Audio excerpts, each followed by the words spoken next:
Hello दोस्तों, स्वागत करते हैं आप सभी का आपके अपने यूट्यूब चैनल जैकपुर पे। तो आज के इस वीडियो में हम लोग पार्ट थर्ड करने वाले हैं, जिसमें चैप्टर 4 का इंपॉर्टेंट सवाल देखेंगे। और आज के इस वीडियो को अगर आपने देख लिया तो इस चैप्टर से जितना भी ऑब्जेक्टिव आपका पूछा जाएगा सब का सब आप बना कर आओगे, एक भी सवाल आपसे छूटने वाला नहीं है। तो आज के इस वीडियो के हम लोग ट्रिक से अप्लाई करने वाले हैं।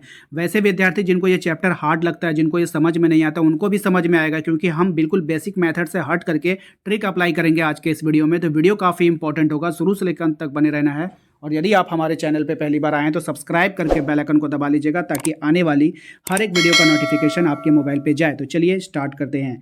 यहाँ पे देखिए, सबसे पहले सवाल में आपसे क्या पूछा है। सबसे पहले सवाल में आपसे पूछा है कि निम्नलिखित में से कौन द्विघात समीकरण है। देखिए, द्विघात का मतलब आता है बाबू, उसके ऊपर पावर होना चाहिए 2। ठीक है, पहला पॉइंट। अब देखिए यहाँ पर जो है, ये एक्स को एक्स के साथ गुना करोगे तो एक्स का स्क्वायर होगा, लेकिन इधर भी एक्स को एक्स के साथ गुना करोगे तो एक्स का स्क्वायर। दोनों पट्टी जब बराबर होता है तो दोनों कट जाता है, तो यहाँ पर होगा ही नहीं। ठीक है, ये तो खत्म हो गया, इसमें द्विघात बनेगा ही नहीं। वही हाल होगा देखो इसमें भी, सी वाला में भी। इधर भी करोगे एक्स का स्क्वायर करोगे, क्योंकि ए प्लस बी का होल स्क्वायर है, तो ये को एक्स स्क्वायर इधर भी आएगा। ठीक है, बात समझ में आए कि नहीं। एक्स का स्क्वायर आ जाएगा यहाँ पर, तो एक्स का स्क्वायर यहाँ पे जैसे ही आ जाएगा आपका, और यहाँ पे 2x है, तो ये जब इधर जाएगा तो एक्स स्क्वायर माइनस 2x हो जाएगा। तो यहाँ पर जो द्विघात बन रहा है, इसलिए ऑप्शन सी होगा। उसी प्रकार से आप अगर चेक करना चाहो तो बी वाला में नहीं होगा, इधर एक्स स्क्वायर है और इधर भी एक्स स्क्वायर बनेगा, दोनों साइड का एक्स स्क्वायर क्या हो जाएगा, कैंसिल हो जाएगा। इसी प्रकार से आप इधर भी देखोगे तो इधर भी वही हाल होगा। इधर भी देखो एक्स पे पावर 3 बनेगा, यहाँ पर देखो एक्स 3 पावर है तो एक्स पे पावर 3 बन रहा है, लेकिन यहाँ पर भी तो एक्स पे पावर 3 बन रहा है, तो दोनों साइड क्या हो जा रहा है, कैंसिल हो जा रहा है। तो हर हाल में बच कौन रहा है, ऑप्शन नंबर सी। तो ऑप्शन नंबर सी जो है हमारा द्विघात बहुपद का समीकरण है। ठीक है, चलिए नेक्स्ट सवाल पे आते हैं। क्वेश्चन नंबर 2 में कह रहा है कि द्विघात समीकरण 3x square minus 2x plus 1 बराबर 0 का हल है।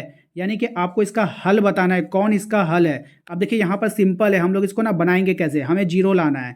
तो जो भी इसका हल निकलता है ना भाई, जब आप निकालोगे तो एक्स करके ही निकलता है ना, एक्स का ही तो वैल्यू निकलता है, एक्स को 0 बराबर करते हैं एक्स का वैल्यू निकल जाता है। ठीक है, तो ये जहाँ जो आपका आंसर दिया हुआ है ना बाबू, ये एक्स का ही वैल्यू दिया हुआ है। आप यहाँ पे ना 1 रख कर देखो, अगर हम यहाँ पे 1 रखेंगे तो 1 का स्क्वायर हो जाएगा, 3 एक कम क्या हो जाएगा 3, और यहाँ पे फिर 1 रखोगे एक्स का जगह में तो 2 एक कम 2, और फिर यहाँ पे माइनस, तो माइनस माइनस प्लस 3, और यहाँ पे हो जाएगा -3, तो बराबर क्या हो गया 0। यानी कि यहाँ पर जो आ रहा है 0 आ रहा है किसके रखने पर, 1 के रखने पर, इसीलिए इसका ऑप्शन नंबर 1 आंसर आएगा। बाकी आप रख कर देख लो, आंसर आपका 0 के बराबर नहीं होगा। ठीक है, बात समझ में आई।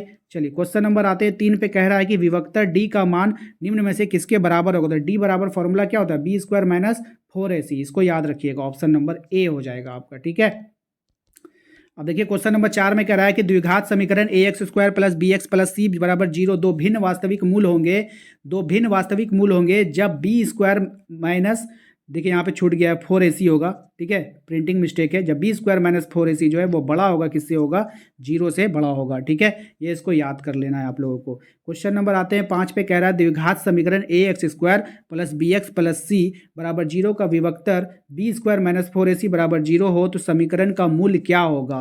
तो समीकरण का जो मूल हो जाए, जब 0 के बराबर होता है तो वास्तविक तथा क्या हो जाता है, समान हो जाता है। वास्तविक और क्या हो जाएगा, समान हो जाएगा। ठीक है, क्वेश्चन नंबर 6 पे आते हैं। कह रहा है द्विघात समीकरण x square plus 2x minus 8 बराबर 0 का मूल क्या होगा।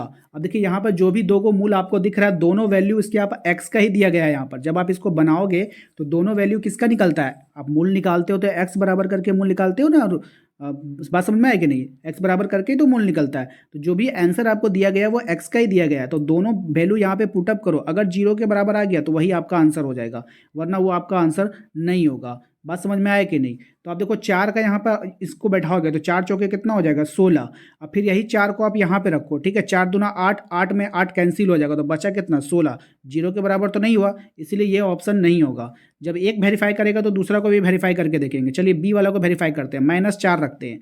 जब आप यहाँ पे -4 का स्क्वायर करोगे और फिर +2 इंटू -4 करोगे और फिर -8 करोगे, तो यहाँ कितना हो जाएगा 16, और 4 दूना 8, -8 और फिर -8। यहाँ देखो -8 कितना हुआ, -16। अब 16 सब कट जाएगा। ठीक है, यानी 0 आ गया, यानी इसके रखने से -4 रखने से वेरीफाई हो गया। लेकिन अभी एक और वेरीफाई करना है, 2 रख के भी देख लेते हैं हम लोग। जब इस पर आप 2 रख के देखोगे तो कितना हो जाएगा, 2 दूना 4, उसके बाद प्लस, उसके बाद यहाँ पे 2 रखो इंटू 2, और फिर यहाँ पे माइनस का 8, देखो यहाँ पे 4 हो जाएगा, फिर यहाँ पे 2 दूना कितना हो जाएगा 4 और -8, देखो 4 4 8 और -8 दोनों घट के क्या हुआ 0। फिर इसके रखने से भी 0 आ गया, यानी कि 0 आ रहा है ऑप्शन बी के रखने से, तो ऑप्शन बी हमारा यहाँ पे क्या हो जाएगा आंसर हो जाएगा। ठीक है, क्वेश्चन नंबर आते हैं 7 पे। क्वेश्चन नंबर 7 में कह रहा है कि द्विघात समीकरण ax² plus bx plus c बराबर 0 निम्न में से किसका मान 0 नहीं होना चाहिए। यहाँ पे किसका मान 0 नहीं होना चाहिए, देखिए यहाँ पे बोला है द्विघात समीकरण है, क्या है बाबू द्विघात समीकरण है। अगर आप a का मान 0 रख दोगे तो ये तो पूरा का पूरा 0 ना हो जाएगा, तो फिर ये द्विघात बनेगा कैसे, जब तक x पे पावर 2 है तो द्विघात कहलाएगा, लेकिन जैसे ही हम 0 रख देते तो 0 तो हीरो होता है, वो सबको क्या कर देगा 0 कर देगा, इसीलिए जो है a का मान जो है हमारा 0 नहीं होना चाहिए। ठीक है, ऑप्शन नंबर सी हो जाएगा। क्वेश्चन नंबर आते हैं 8 पे। क्वेश्चन नंबर 8 में कह रहा है कि ये जो दिया गया है ये किस प्रकार का समीकरण है आपको बताना है। ठीक है, देखो यहाँ पर आप इसको इससे गुना करोगे तो क्या हो जाएगा बाबू 2x² हो जाएगा ना। अब ई x² एगो बचले है, तो ई जब इधर जाएगा तो ये माइनस होगा x² होगा ना, तो 2x² में x² घटाओगे तो क्या बचेगा x², तो x पे पावर कितना है 2 है, तो द्विघात बहुपद हो जाएगा। ऑप्शन नंबर बी हमारा राइट आंसर हो जाएगा। क्वेश्चन नंबर आते हैं 9 पे। क्वेश्चन नंबर 9 में आपसे कह रहा है कि यदि द्विघात समीकरण x² - 4x प्लस k बराबर 0 हो, मूल समान है तो k का मान ज्ञात कीजिए। देखिए ये जब नियम लगता है ना कि मूल्य समान है, तो मूल्य समान जब होगा तो d बराबर क्या हो जाएगा 0 हो जाएगा, d बराबर क्या हो जाएगा बाबू 0 हो जाएगा। और हम लोग जानते हैं कि d बराबर जो फॉर्मूला होता है बाबू वो क्या होता है b² - 4ac के बराबर होता है। ठीक है, तो d, अब b का मान कितना है बाबू, यहाँ पे -4 है तो -4 का स्क्वायर कर दो, और फिर यहाँ पे -4 इंटू a में कितना है 1 है, और c में क्या है आपका बताओ, c के जगह में k का मान है तो k का मान रख देंगे, यहाँ पे 0 है तो 0 रख देंगे। इसको जब आप लोग सॉल्व करोगे ना तो ये कितना हो जाएगा 4 चौके 16, माइनस माइनस प्लस हो जाएगा, 4 एकम 4 के 4k हो जाएगा।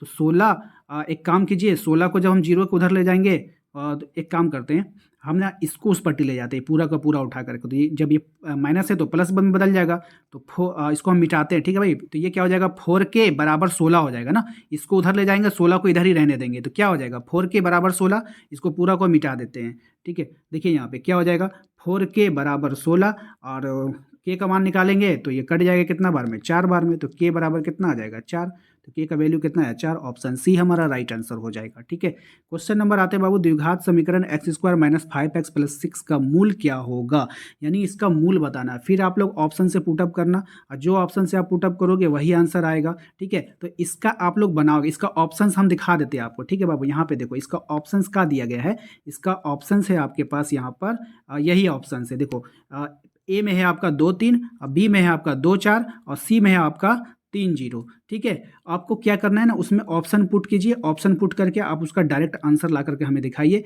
कौन सा ऑप्शन आपका यहाँ पे पुटअप हो रहा है, तो आप हमें जरूर कमेंट करके बताइए कि इसका राइट आंसर कौन सा होगा 10 में। ठीक है, यहाँ पे ऑप्शन पुट करिएगा। ठीक है, जिससे 0 हो जाएगा वही आंसर होगा, तब आप लोग वैल्यू पुट करने के लिए सीखोगे। तो जल्दी से इसको पुटअप कीजिए और इसका आंसर कमेंट बॉक्स में हमें जरूर दीजिए कि 10 का कौन सा आंसर होने वाला है। उम्मीद करते हैं आप लोगों को आज का ये वीडियो पसंद आया होगा। वीडियो पसंद आया तो प्लीज़ वीडियो को लाइक करना है, चैनल पर पहली बार आए तो सब्सक्राइब करके बेल आइकन को दबा लीजिएगा, ताकि आने वाली हर एक वीडियो का नोटिफिकेशन आपके मोबाइल पर जाए। मिलते हैं अगले वीडियो में।